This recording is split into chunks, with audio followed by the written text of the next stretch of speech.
खुशी के हजार उपवन हमारी राहों में, हमारी राहों में। खिले खुशी के हजार उपवन हमारी राहों में, हमारी राहों में। आन बसे प्यारे प्रभु जब से इन निगाहों में, हमारी राहों में। आन बसे प्यारे प्रभु जब से इन निगाहों में, हमारी राहों। हमारी आदरणीय ब्रह्मा कुमारी राजयोगिनी पुष्पा दीदी पांडव भवन से दिल्ली से है। एक बार जोर से आपका इस प्रांगण में बहुत बहुत स्वागत है, स्वागत है, स्वागत है। वैसे आपकी सेवाएं और आपका जो भी ज्ञान का प्रवचन है वो काफ़ी ही लाभान्वित करता है लोगों को। आपने अनेक प्रकार की सेवाएं की। 1976 से आपने अपना संपूर्ण जीवन बेहद विश्व सेवा में समर्पण किया। देश विदेश के अनेक कार्यों में अनेक मीडिया द्वारा आपने बेहद सेवाएं की हुई है। आपको अनेक प्रकार के सम्मानित किए गए हैं एसोसिएशन द्वारा, संस्थाओं द्वारा, और अनेक प्रकार के अवार्ड्स भी मिले हुए हैं। उनमें से विशेष एक अवार्ड जो है वो इंडो यूरोपियंस चैम्बर्स के द्वारा आपको नेशनल वुमेन्स एसोसिएशन यानी नेशनल वुमेन्स के द्वारा आप सम्मानित किया गया है। उसके साथ में आपको एक और भी अवार्ड दिया गया है, एक्सीलेंस अवार्ड, शक्ति लाइफ टाइम अवार्ड्स। तो ये एक बहुत ही 2015 का विशेष बाबा के यज्ञ में पदार्पण हुआ। वर्तमान समय आप जूरिस्ट विंग के चेयरपर्सन भी है। तो ऐसे विशेष फरिश्तों के द्वारा हमें आज बहुत सुंदर ज्ञान रत्नों से लाभान्वित होने वाले हैं।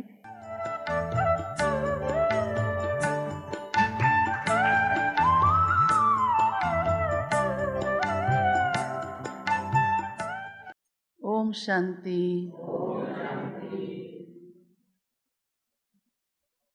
आप सबको देखकर ऐसा लगता है कि आपको क्या सुनाएं। आप तो रोज ही ज्ञान रत्नों से खेलते हैं ना, हाँ? मंथन करते हैं, आनंद लेते हैं उसका, सागर के बीच में बैठे हैं। अनेक महारथी भाइयों द्वारा भी आपको बहुत अच्छी पालना मिल रही है। अब आप बताएं कि हम आपको क्या विशेष बात सुनाएं। मेरे को तो ऐसे लग रहा है आप सुनाओ और मैं सुनूं, क्योंकि आप सब अनुभवी बैठे हैं, हाँ? इस जीवन के भी अनुभवी, लौकिक जीवन के भी अनुभवी, और इस ईश्वरीय जन्म अलौकिक जीवन के भी अनुभवी, हाँ? दुनिया में कहते हैं ना, बाल सफ़ेद ऐसे ही थोड़ा किए हैं, धूप में खड़े होके थोड़ा किए हैं, हाँ? तो मेहनत से, पुरुषार्थ से, सेवा से, हाँ, अनुभवों से आगे बढ़कर तो आपके पास तो बहुत कुछ है, बहुत खजाना है। ऐसे ही ना ओम भाई जी, हाँ? ठीक कह रहे हैं? आपको हमारी बात ठीक लग रही है या लग रहा है पता नहीं क्यों बोल रही है बहन जी ऐसे? बाबा ने अभी चैप्टर को वो किया हुआ है, तो जब खोलना होगा खोलेगा, वो तो उसके हाथ में है ना। बाकी हम इतना तो समझ ही सकते हैं, बाबा ने सबकी बुद्धि को दिव्य बना दिया है कि मम्मा जैसा जीवन बना कर गई और अनेकों का बनाया, तो उसका ही स्वरूप उनके जीवन में अभी भी होगा। और वो कहाँ किस रूप में होगा वो श्री बाबा प्रत्यक्ष कर देगा समय आने पर। ठीक है? अच्छा, और कुछ कहना है किसको? आप सभी ये तो समझ ही रहे हैं कि समय तेजी से बीत रहा है, और सिर्फ बीत नहीं रहा, बदल रहा है। एक होता है बीतना, एक होता है बदलना। तो बीतने से ज़्यादा इम्पोर्टेंट क्या है? बदलना। बाप दादा ने भी ये महावाक्य उच्चारे हुए हैं कि समय तो चलता चलेगा, आपको समय के अनुसार नहीं बदलना है। समय तो कब बदल जाए पता ही नहीं चलेगा, है ना। आपको स्वयं बदलते जाना है, तो समय अपने आप हमारे साथ एडजस्ट हो जाएगा। और अब वैसे भी ये तो हर ब्राह्मण के मुख से निकलता ही है, ये अब अंतिम समय है। भले ये महावाक्य तो बाबा ने पहले ही कह दिए थे, आरंभ में ही कह दिए थे।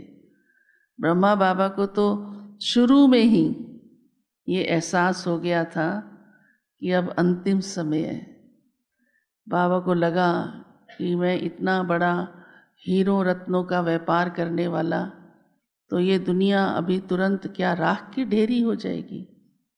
इतना बाबा को निश्चय तुरंत हो गया था। अभी तो किसी को कुछ पता भी नहीं था, स्वयं श्री बाबा को नहीं पता था, ब्रह्मा बाबा को नहीं पता था कि ये कौन दिखा रहा है मुझे, कौन प्रेर रहा है, ये साक्षात्कार कहाँ से हो गया विनाश का। ये तो पता ना आप सबको, बाबा को विनाश का हुआ था तुरंत। देर नहीं लगाई बाबा ने समझने में। तो उस समझ से बाबा ने स्वयं का परिवर्तन, इतना बड़ा कदम उठाया जो पूरा जीवन ही बदल गया, समर्पित कर लिया। इतनी भी देर नहीं लगाई बाबा ने कि मैं कम से कम अपने साथियों से पूछूं, या और कुछ नहीं तो युगल से तो पूछूं कि मुझे बिजनेस वाइंड अप करना चाहिए या नहीं, या थोड़ा रुक के करना चाहिए, या पार्टनर मेरा क्या कहता है, सिचुएशन क्या है। कुछ भी नहीं सोचा, बस एक ही बात जो श्री बाबा ने ब्रह्मा बाबा को दृश्य दिखाया और बाबा को पक्का हो गया और बाबा समर्पित हो गए। ये इतिहास तो आप सबका सुना हुआ है ही। और उसी समय ही बाबा को इतना बेहद का वैराग्य आ गया। ऐसे वैरागी बाबा पहले से ही थे, बाबा के संस्कार ही ऐसे थे। उनके छोटेपन की भी बातें जो सुनने में आती हैं बाबा की, वो साधारण आत्माओं जैसी नहीं थी। आपने सुना है ना, उनके पिता ने जब शरीर छोड़ा तो चाचा की दुकान किराने की थी, उस पर बाबा को बिठा दिया चाचा ने, भतीजे को। और बाबा जो है वो कोई बिजनेस, थोड़ा छोटी आयु थी, जब कोई सामान लेने आता था तो बाबा देखता था बेचारा गरीब है, तो सेर की जगह 1.25 सेर तोल के दे देता था। धीरे धीरे पता चला चाचा को, उसने कहा हट अब यहाँ से, तू तो मेरी दुकान का ही वो कर देगा। तो वो संस्कार बाबा के अंदर, मतलब दातापन के, रहम भाव के, दूसरों को सहयोग देने के पहले से ही थे। और अंदर एक खोज थी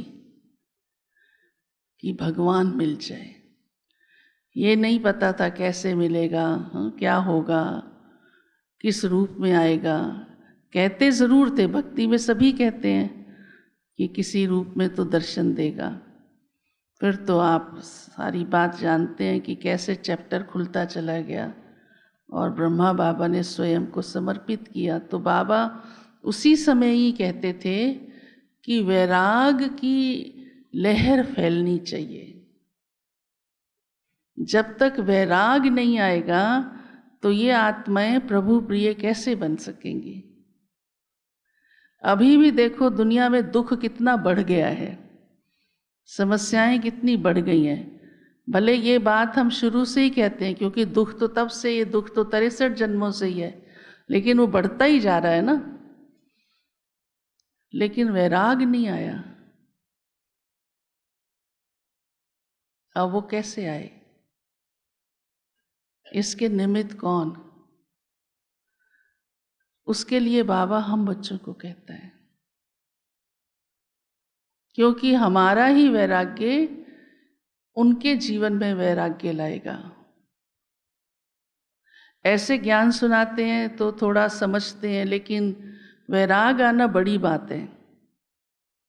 वैसे तो दुख को देख करके बड़ी बात नहीं है, आ ही जाना चाहिए, परंतु बाबा ये भी सुनाते हैं ना, शमशानी वैराग आता है। शमशान तक आता है, अच्छा एक दिन मैं भी इस धरती पे आऊँगा। फिर बाज़ार गए, मार्केट में आए, सड़क पे आए, शमशान से बाहर, वो सब भूल जाता उसी समय, उसी घड़ी। लेकिन हम तो बाबा के भाग्यशाली बच्चे हैं, जिन्होंने इस बात को सिर्फ समझा ही नहीं लेकिन निश्चय कर लिया और खुद भी वैरागी हो गए। तो आप सब वैरागी हो ना? हाँ, कोई तो सोच रहा है, कोई सिर हिला रहा है। वैरागी नहीं हो? हाँ, सोच रहे हैं पता नहीं कौन सा वैराग बहन जी कहेगी खाना खाना भी छोड़ दो, ऐसे। बाबा ने वो कभी नहीं छुड़ाया, कभी नहीं। बैगरी पाठ चला तब भी बाबा ने किसी से खाना नहीं छुड़वाया, किसी से नहीं। एक दिन भी ऐसा नहीं रहा जो बाबा के बच्चे भूखे सोए हों। उस समय भी देखो, जबकि सेवाएं नहीं थी, भंडारे में धन नहीं था, बाबा का ही समर्पित किया हुआ 14 वर्ष यज्ञ चलता रहा उसी धन से। वो तो बाबा आगे जानता था, हाँ, कौन सा पर्दा खुलने वाला है सेवा का, तो कोई ऐसी बात होगी ही नहीं जो भूखे रहे। परंतु वो जो पीरियड भी आया वो एक टेस्ट था सबका ना, कि सबकी बुद्धि कहाँ, किस बात में, अपने से प्यार है या बाबा से प्यार है। तो वैरागी की बहुत गहराई है। एक है हम भगवान के बन गए क्योंकि हमें पता है इसी में मेरा फायदा है।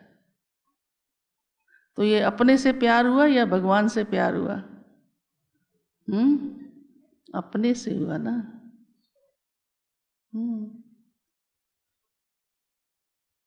चलो स्वार्थ ना भी समझें, अच्छी बात समझें, ठीक डिसीजन समझें। हाँ, डिसीजन तो ठीक ही है ना कि हाँ भगवान से प्यार करना है।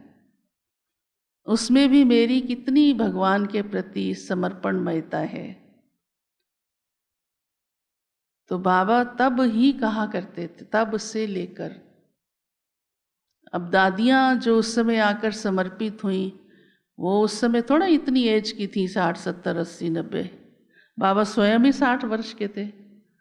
दादियाँ तो कोई 8 वर्ष की, कोई 6 वर्ष की, कोई 15 वर्ष की, कोई माताएं थी 25-30 वर्ष की। ऑलराउंडर दादी आई तो 8 वर्ष की थी, और नहीं सॉरी गुलजार दादी, और ऑलराउंडर दादी उनकी लौकिक माता उस समय 25-30 वर्ष की थी। लेकिन एकदम दुनिया से मुख मोड़ लिया, और कोई कमी नहीं थी। ये भी नहीं मालूम था ये दुख धाम है, ये ज्ञान थोड़ा था। ये तो ज्ञान से समझ में आया ना कि ये दुख धाम है। तब तो सब अच्छा ही अच्छा लगता था, कोई किसी प्रकार की लौकिक में भी कमी नहीं, और अलौकिक भी भगवान का प्यार मिलना भी शुरू हो गया। गुलजार दादी सुनाती, हम छोटे थे, हमें तो समझ ही नहीं थी किसी बात की, और बाबा हमको दृष्टि देता था, और हम बच्चों को बोर्डिंग में डाल दिया था। बाबा ने सबको अलग अलग रखा, ये बातें तो मालूम ही होंगी आप सबको। माताओं को अलग रखा, कन्याओं को अलग रखा, और छोटे बच्चों को अलग रखा। तो हम ऑलराउंडर दादी से पूछते थे कि आपको गुलजार दादी बेटी है तो याद तो आती होगी, एक माँ बेटी इकट्ठी एक संस्था में समर्पित हुई, तो आप मिलते रहते होंगे, बात करते होंगे, पूछते होंगे गुलजार नाश्ता किया, अच्छा मिला। गुलजार तो नाम बाद में पड़ा, शोभा नाम था लौकिक।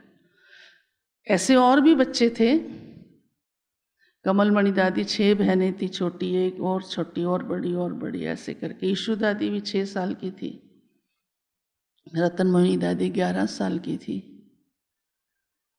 तो दादी सुनाती थी, ऑलराउंडर दादी, कि हमको बाबा दिनचर्या ही ऐसी देता था कि हमारा मिलना नहीं हो पाता था। उनकी केयर करने के लिए बाबा ने अलग बहनों को फिक्स किया हुआ था। ऐसे नहीं माँ ही बार बार पूछती रहे मेरी बेटी का क्या हाल है। तो अक्सर करके क्या होता है, जब स्वयं की बड़ी आयु होती जाती है तो जो अपने रिश्ते नाते होते हैं ना, भले वो कैसा भी व्यवहार कर रहे हो, परंतु उनकी खींच होती है, सूक्ष्म में खींच होती है। लेकिन बाबा की सिस्टम ऐसी थी, पालना ऐसी थी कि किसी को ऐसी खींच नहीं होती थी। ये कैसे रही होगी, हाँ खाना खाया होगा या नहीं। तो ऑलराउंडर दादी कहती हम तो मिल नहीं पाते थे कितने कितने दिन। तो वैराग के बिना हम आगे नहीं बढ़ सकते। भले हम दिनचर्या बहुत अच्छी चलाते हैं, हाँ अपनी, हम सबको हाँ भगवान ने हर बात का सिस्टम दिया है। अमृत वेले उठ जाना है, मुरली क्लास करनी है, फिर कर्म योगी रहना है, सारा है ना दिनचर्या बनी हुई। और आप सब तो कितने लकी हो, इतनी अच्छी दिनचर्या में यहाँ चल रहे हो फरिश्तों की तरह। ऐसी दिनचर्या तो कहीं भी दुनिया में नहीं होगी। कई सुनाते हैं फलानी संस्था ये, फलाना आश्रम ये, परंतु कहीं भी ऐसी दिनचर्या नहीं है। और हमारा वैराग भी बेहद का। वैरागी तो दुनिया में भी कई बन जाते हैं, कोई बात से तंग आके भी वैरागी बन जाते हैं। बाबा के बच्चे कोई तंग आकर वैरागी नहीं बने, समझ से, ज्ञान से, आदि मध्य अंत को पहचाना, भगवान मिल गया। बाबा कहते हैं अब वो वैराग सिर्फ स्वयं तक सीमित नहीं, क्योंकि मैं तो सारी दुनिया की आत्माओं को ले चलने के लिए आया हूँ। सिर्फ थोड़ों को थोड़ा, बाकियों को छोड़ देगा तो हम सब कहाँ जाएंगे फिर? परम धाम में थोड़ा बैठे रहना है, सतयुग में जाना है ना। तो दुनिया खाली होगी, अच्छी नहीं बनेगी तो हम सतयुग में पहुँचेंगे ना। तो बाबा तो सबसे पहला काम ही यही करेगा, सबको ले जाने का। तो बाबा कहते हैं आपकी वैराग्य स्थिति ही उसकी लहर, वाइब्रेशन दुनिया में जाए। भले हमारा जीवन सहज योगी जीवन है, हमारा वैराग्य कोई कष्ट वाला नहीं है, और ही लोगों के जीवन से भी हमारा जीवन तो बहुत ऊंचा और सुखदायी है। भक्ति में भी बाबा कहते हैं जो मेहनत की है उतनी भी अब नहीं है। हाँ, हमने सुना है ना, एक भी दिन बाबा ने भूखा नहीं रखा किसी को। तो वैराग की धरनी होगी। हाँ, प्लेन को उड़ने के लिए भी जैसे हाँ रनवे बनाना पड़ता है ना, और उसमें कोई अड़चन नहीं होनी चाहिए जरा सी भी। ऐसे ही हमारा रनवे बना हुआ हो, धरनी ऐसी बनी हुई हो। और अब तो हाँ समय भी हमें ये बात कह रहा है, और इतने वर्ष कैसे बीत गए, हाँ संस्था कहाँ से कहाँ पहुँच गई, कोई सोच भी नहीं सकता था। तो वैराग्य में बाबा हम बच्चों को कितना उसकी गहराई भी सुनाता है। और पहली पहली श्रीमती बाबा की यही है, देह और देह के संबंधियों को भूल एक मुझे याद करो। और ही बड़ी आयु होती जाती है ना, संबंधी ज़्यादा याद आते हैं। यंग एज में तो क्या होता है, चलो अपने कार्य में व्यस्त, और कुछ नहीं तो अपने स्वभाव संस्कार में ही व्यस्त रहते हैं। आजकल तो और ही खास देखो, हाँ माँ बाप भी सामने खड़े होंगे तो बच्चे मुंह भी नहीं उठाते, ऐसे देखते भी नहीं सामने कौन खड़ा है, इतनी व्यस्तता जताते हैं, है ना। क्या कर रहा है वो तो वो जाने। तो बाबा ने स्वयं को भी तैयार किया कि किसी की याद नहीं आए, किसी की भी याद नहीं आए। ये है असली वैराग्य। जरूरी नहीं है कि संबंधियों की ही आती है, हर एक के पार्ट के अनुसार, हर एक के जीवन के अनुसार, संस्कारों के अनुसार भी आत्मा को खींच होती है। कईयों को वस्तुओं की, पदार्थों की, हाँ, और कई आदतों की, खाने पीने की, पहनने की, घूमने की। कोई ऐसे होते हैं उनको घूमने ना मिले तो देखो सब कुछ बेकार लगता उनको। परंतु बाबा ने तो सभी बातों से स्वयं को भी डिटैच किया, और हम बच्चों को भी डिटैच कर रहे हैं कि आप अपनी बुद्धि को ही बेहद में रखो। घूमना है तो बुद्धि को ले चलो परम धाम, सिर्फ लंदन अमेरिका तक क्यों ले जाते हो? सीधा ही परम धाम चलो, सूक्ष्म वतन चलो, सतयुग में चलो। कितने फ्रेश हो जाते हैं 1 मिनट के अंदर ये सोच के कि मैं परम धाम में गई आत्मा और सतयुग में बाबा ने भेज दिया मुझको। वो सतयुगी महल मेरे लिए बन रहे हैं। तो ये हमको अपनी सूक्ष्म खुद की, कोई किसको नहीं कह सकता या कहने की ज़रूरत है कि तुम तो इतने त्यागी नहीं हो, वैरागी नहीं हो। ये शब्द ही वो लगते हैं, कोई ख़ास बात नहीं लगती है, पर हमारा जीवन ही बाबा ने उस स्वरूप का कर दिया है कि हमें किसी में किसी बात का कोई वो ही नहीं, हम उपराम हो चुके हैं। आज ही मैं सुना रही थी, एक प्रोग्राम था मनमोहिनी वन में नॉन बीकेस का, ज़्यादा बिजनेसमैन लोग थे उसमें। तो टॉपिक था संबंधों में मधुरता। तो हमने कहा कईयों को संबंधों की वैल्यू होती है, कईयों को संबंधों से कोई मतलब नहीं होता, भले ज्ञान नहीं है, नॉन बीके है। तो एक भाई था, वो हमको कहता था, अभी भी है वो भाई, तो कहते मेरे को कोई फ़र्क नहीं पड़ता, कोई मरे जिए अपने ही चाहे, हाँ मेरा जो बिजनेस है उसमें ज़रा सा भी कुछ हो तो फिर तो मैं उसके लिए चिंता करता रहता हूँ सारा दिन।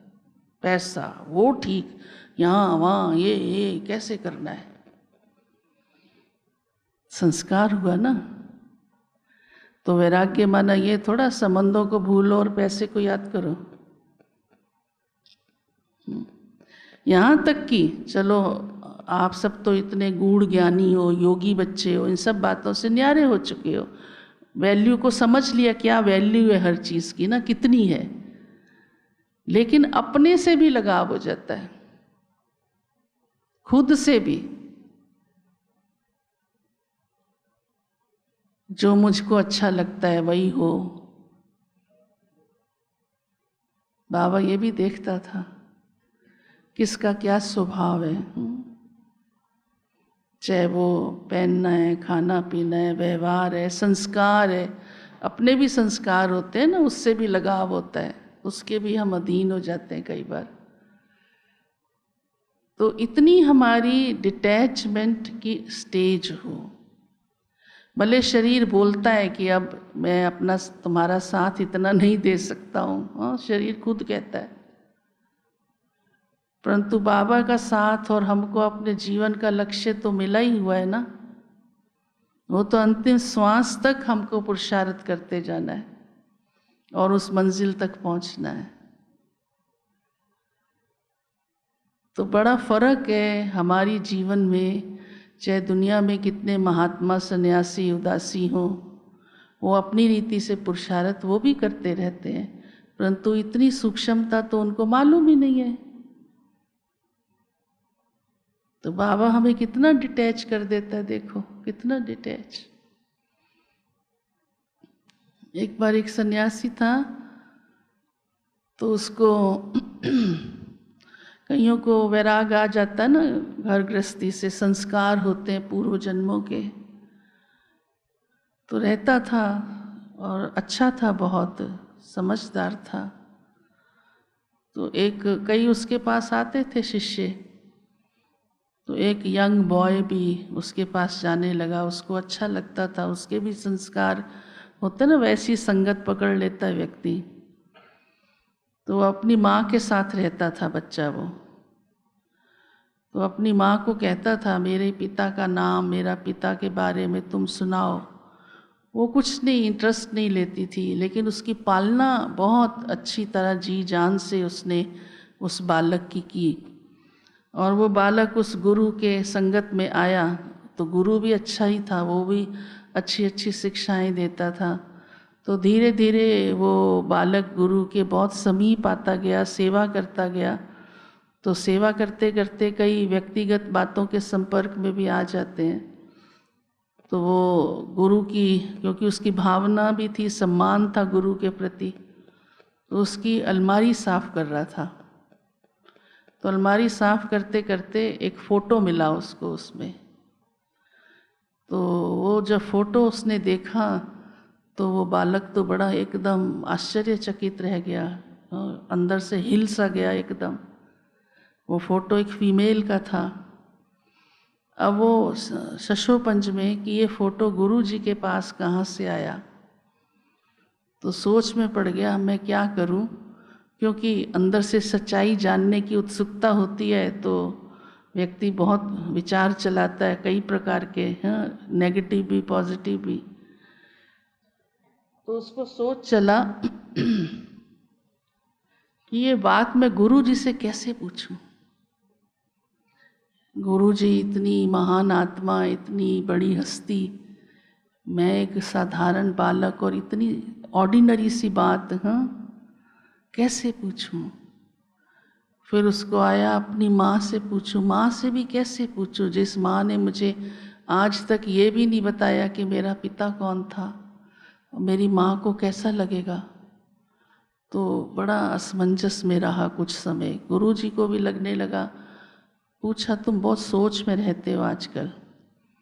फिर उसने हिम्मत रख के गुरु जी को पाँव छूकर कहा, मैं सिर्फ एक विनती करता हूँ आपसे कि मैं जब आपकी अलमारी साफ़ कर रहा था तो उसमें मुझे एक फ़ोटो मिला और वो ये फ़ोटो है। तो गुरु जी मुस्कुराए बड़े साधारण इजी रूप से ही। तो गुरु जी ने कहा, बोलो बालक, कहा ये फ़ोटो किसका है। तो गुरु जी ने कहा, ऐसा है मैं वैसे गृहस्थी था और लेकिन मेरे संस्कार वैराग के थे, मुझे गृहस्थी में कोई रस नहीं आता था। तो मैंने अपने परिवार को, मेरी एक पत्नी और एक बच्चा, उसको छोड़कर मैं चला आया। लेकिन मेरी पत्नी बहुत अच्छी थी, मेरा उससे बहुत प्यार भी है। तो जब मैं आया तो मैं उसका फ़ोटो साथ ले आया और आज तक मैंने ये फ़ोटो अपनी अलमारी में संभाला हुआ है और अभी भी मुझे कभी कभी उसकी याद आ जाती है तो मैं इस फ़ोटो को निकाल कर देख लेता हूँ बस। तो उस बालक को बड़ा आश्चर्य लगा, क्योंकि वो फ़ोटो वास्तव में उसकी माँ का ही था। फिर वो वहाँ से गया अपनी माँ के पास और अपनी माँ के चरणों में गिर गया। कहा, माँ, आज से मेरी गुरु वो नहीं तुम हो। माँ हैरान, ये तू है बहकी बहकी बातें आज कैसे करने लग गया, तेरी तो गुरु में इतनी आस्था है, इतनी सेवा करता है तो उसकी, और ये आज तुझे क्या हो गया। तो उसने माँ को सुनाया कि माँ, तुम मेरे को इतना पाल रही हो, लेकिन तुमने कभी अपने पति को, मेरे पिता को याद नहीं किया। मेरे याद दिलाने पर भी तुमने याद नहीं किया और वो तुमको छोड़कर बैठा है और अभी भी तुम्हारी याद उसको आती है। इसलिए गुरु कौन हुआ। अब देखो, संन्यास मार्ग में भी वैरागी तो बन गए लेकिन संन्यास नहीं हुआ, बुद्धि से संन्यास नहीं हुआ। बुद्धि डिटैच हो जाए, एकदम निकल जाए। जैसे हम कभी कभी ऑलराउंडर दादी को कहते थे, पर्सनल बातें पूछते थे, दादियों से जब भी बैठते थे तो एक दिन मैंने कह दिया, दादी आपके पति का नाम क्या था। दादी को जरा भी अच्छा नहीं लगा, जरा भी अच्छा नहीं लगा। और दादी ने कहा, तुम इन बातों में नहीं जाओ। और फिर कहा, हम सब भूल गए हैं। कहा, मम्मा हमें कहती थी थूक दिया फिर उसको चाटना है क्या। इतना मम्मा वैराग दिलाती थी कि जब संबंधियों को छोड़ दिया, भूल गए। अभी तो बाबा खैर उस समय की, क्योंकि संस्था की स्थापना का समय था, अभी तो बाबा सेवार्थ भी कहता है, परिवार को सामने लाओ, औरों की सेवा करो, हाँ, लेकिन डिटैच होके, मोहवश नहीं, खींच नहीं हो अंदर से। हाँ, खींच तो समझते हो ना, निभा भी रहे हैं, भले सामने भी हैं, हाँ, कनेक्शन भी रखना। अब तो और ही कहा जाता है कनेक्शन रखो। पहले तो हाँ, कई छोड़ छोड़ के परिवार आ गए, माताएं आ गई, बच्चों को छोड़ के भी आ गई, तो संस्था का नाम खराब भी हुआ। लेकिन उस समय वही ज़रूरत थी, ऐसे पक्के निश्चय बुद्धि आत्माओं की। अब सेवार्थ बाबा कहते हैं भले उनके साथ निभाओ, लेकिन अपनी खुद अंदर झांको कि मुझे जरा भी खींच तो नहीं कोई बात की।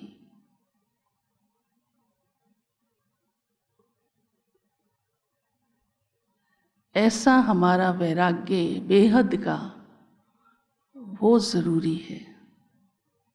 दुनिया को वो नहीं आ रहा। दुख आ रहे हैं, देख रहे हैं, जब दुख आता है थोड़ी देर लगता है उनको, क्या रखा है जीवन में, क्या रखा है दुनिया में, फिर वैसे के वैसे, फिर वैसे के वैसे। अभी पीछे ही देखो, कोरोना आया 2 साल, हाँ हो गए इस बात को भी 4 साल। हमने खुद आँखों से देखा, वो तो खैर सबको सारी बातें पता ही हैं क्या क्या हुआ उस समय। लेकिन जिनके घर में कुछ नहीं भी घटना घटी, ठीक ठाक भी रहे, वो आकर के रोते थे। कोई उनके घर में कोरोना से कोई पीड़ित नहीं हुआ, कोई किसने शरीर नहीं छोड़ा, लेकिन जो वायुमंडल बना हुआ था उसका भय उनको लगता था। और फिर इसलिए भी आकर के वो हो जाते थे, जैसे द्रवित से हो जाते हैं ना, कि क्या जीवन अब ऐसे जिएंगे हम, ये कैसा जीवन जीना है। कई बहनें माताएं कहती थी मेरे लाखों का ये ड्रेस बना हुआ, लहंगा बना हुआ अलमारी में लटका हुआ है, एक भी मौका नहीं लगा मैं पहन लूं। उनका कहाँ पहन के जाएगी, ये थी सब व्यर्थ। वो खुद सुनाती थी का चप्पलों की लाइन लगी पड़ी है, पर्सीस की लाइन लगी पड़ी है, उसको छूने का भी दिल नहीं करता। लेकिन वो टेम्परेरी हुआ। हमने भी सोचा था अब लोगों को ना भगवान की बहुत याद आएगी, हाँ बहुत खींचे चले आएंगे। अब पता चल गया ना असलियत लाइफ क्या है। अब तो बहुत, हाँ, लेकिन देखा तो फिर वैसे के वैसे हो गए। जैसे ही थोड़ा इजी हुआ फिर वही पार्टियों में जाना और वही फिर लड़ना झगड़ना, खाना पीना, तेरा मेरा। अब देख लो आज भी। तो कहने का भावार्थ ये है कि अंदरूनी वैराग की लहर फैलाना ये कौन कर सकता है? बाबा हम बच्चों को कहता है, क्योंकि बाबा के बच्चों ने सब कुछ होते हुए अपने को वैरागी बनाया, कोई दुखी होके नहीं बनाया। हाँ, पहले कई बार कई समझते थे ऐसे, ये बहनें समर्पित हुई हैं ना, कोई कष्ट आया होगा, कोई समस्या हुई होगी, कुछ तो कारण बना होगा। फिर जब वो सुनते थे ये तो अच्छे परिवारों से हैं, पढ़ लिख करके आई हैं, तो आश्चर्य लगता था उनको। अब तो समझ ही गए हैं कि ये कोई साधारण बहनें नहीं है। तो भगवान का बनना कोई इसलिए नहीं है वास्तव में। वैराग बाबा इसलिए नहीं कहता कि दुनिया में दुख है, दुख तो है ही, पता ही है काल चक्र में अंतिम समय दुख बढ़ना ही है।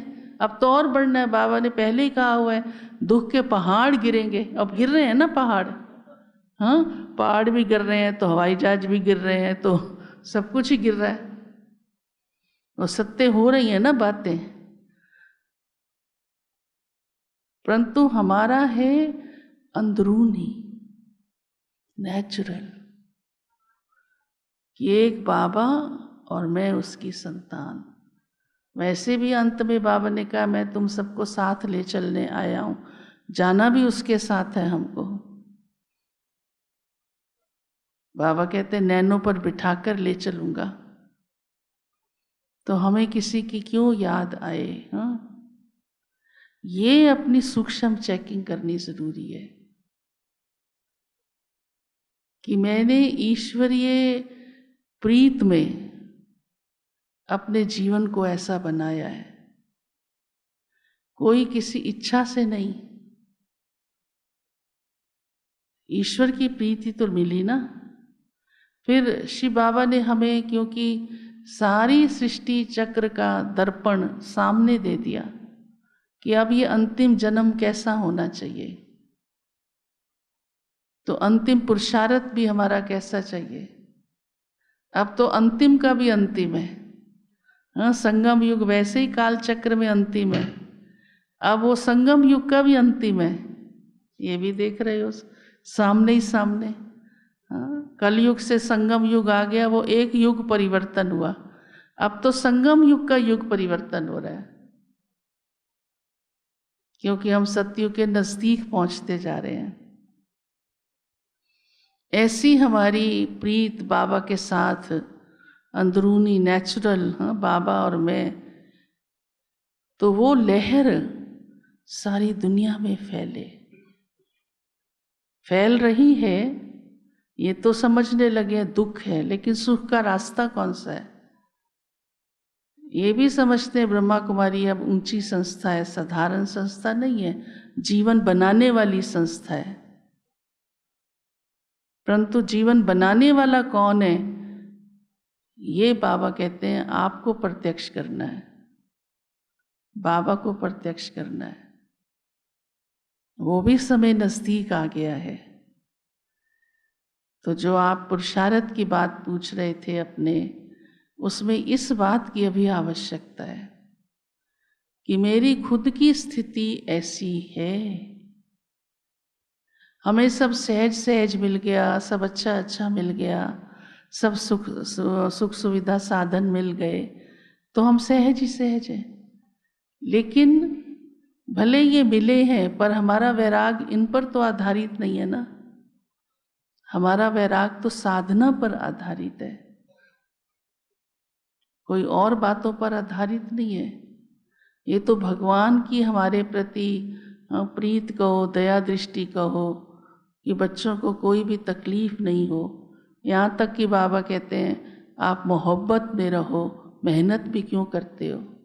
इतना बाबा को देखो हमारे प्रति प्यार है कि इन्हें मेहनत भी महसूस नहीं हो। मोहब्बत में चलो, एक बाबा की मोहब्बत में, बस बाबा तू मेरा है, तेरे ही वर्द हस्त मेरे मस्तक पर हैं, आप ही हमें चला रहे हैं। ऐसी अपनी सूक्ष्म पुरुषार्थ की चेकिंग। दिनचर्या अच्छी चलाई, बहुत अच्छी बात है, लेकिन ये बहुत बड़ी बात नहीं है।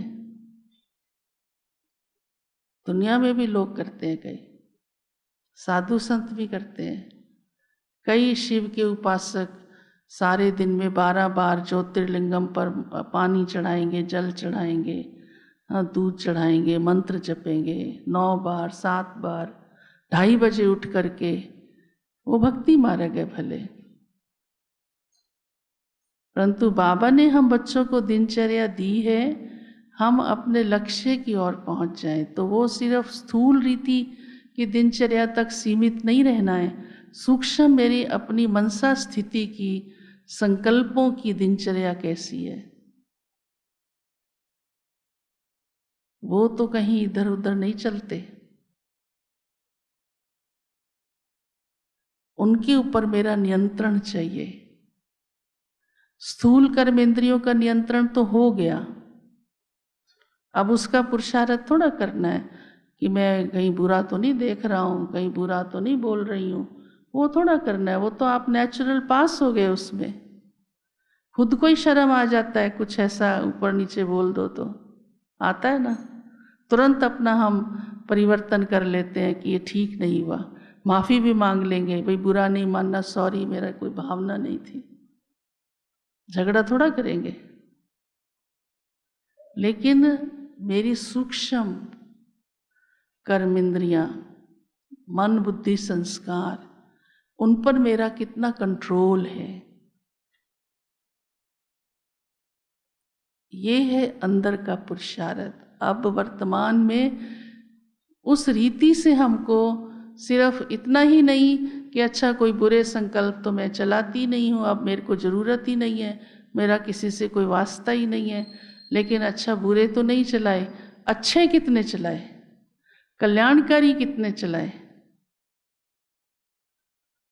किसको दुख तो नहीं दिया, कोई बात नहीं, क्यों देंगे हम, लेकिन सुख कितनों को दिया। किसी का अशुभ नहीं सोचा हमने, लेकिन शुभ कितनों का सोचा। ये सोचा जिसने मेरा मान नहीं रखा उसके लिए भी मैंने शुभ सोचा कि इसको ज़रूर मान मिले, भले मुझे इसने नहीं दिया, लेकिन सच्चे दिल से, दिखावे से नहीं।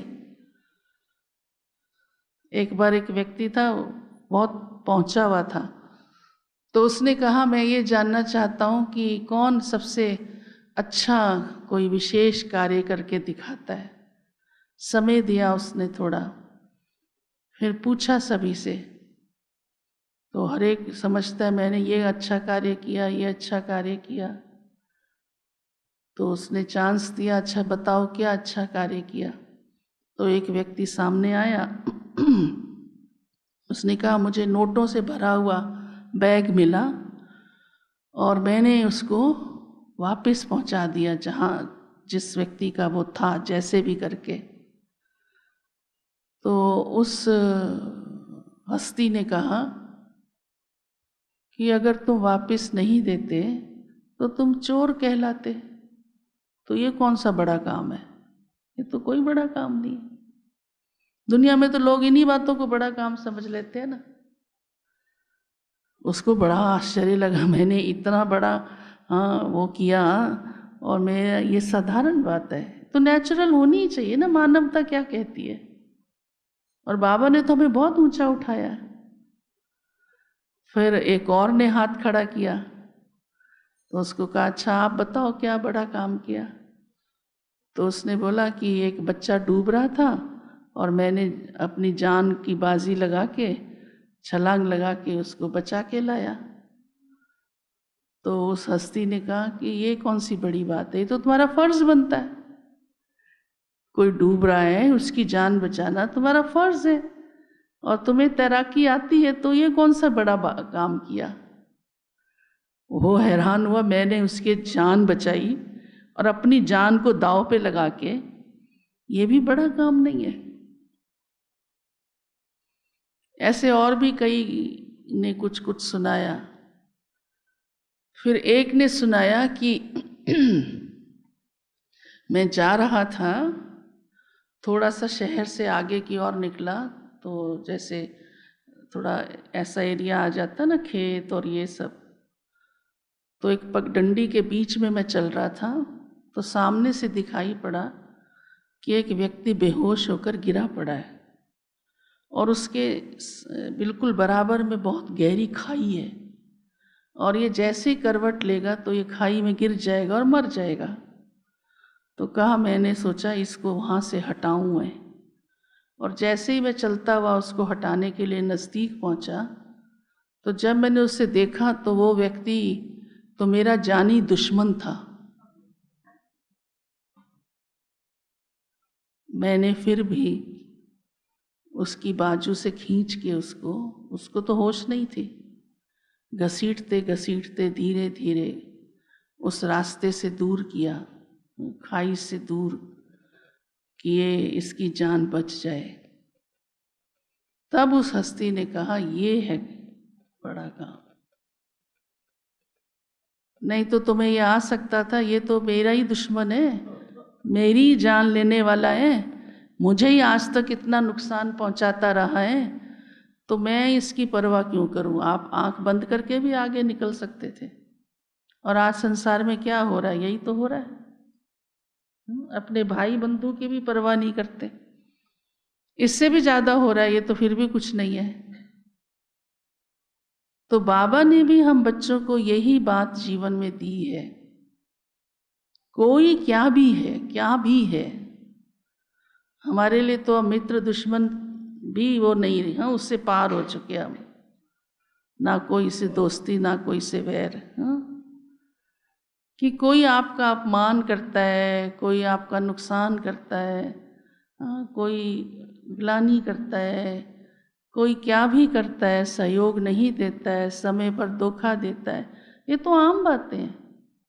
पर मेरी स्थिति इन सबसे ऊपर है, या मैं उस प्रभाव में आ जाती हूँ, उसकी शक्ल देखते ही मेरे मन में घृणा भाव जाग जाए? नहीं। तो जो बाबा हमें डिटैचमेंट की बात सुनाता है और साथ में कल्याण की बात सुनाता है, क्योंकि आप तो जग कल्याणी हो ना, सभी शिव बाबा कल्याणकारी की संतान हैं, तो सबका कल्याण सोचने वाले हैं।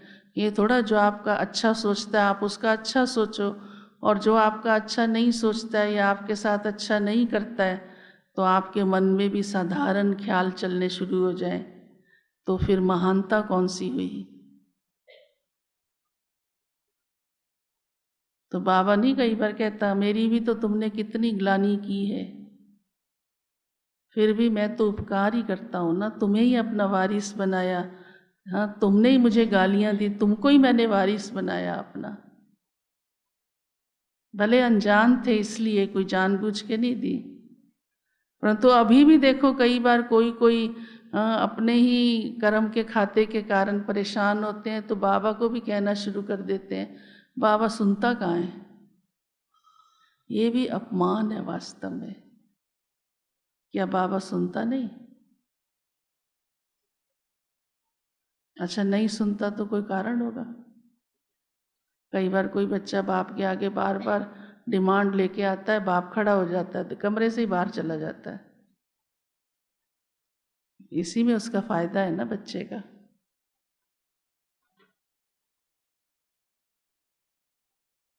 तो बाबा हम बच्चों को कहता है इसलिए अपनी सूक्ष्मता में जाओ, अंदर। पुरुषार्थ हमारा अब अंदर है, बाहर का तो वो नेचुरल हो गया, वो तो हमारे संस्कार बन गए हैं।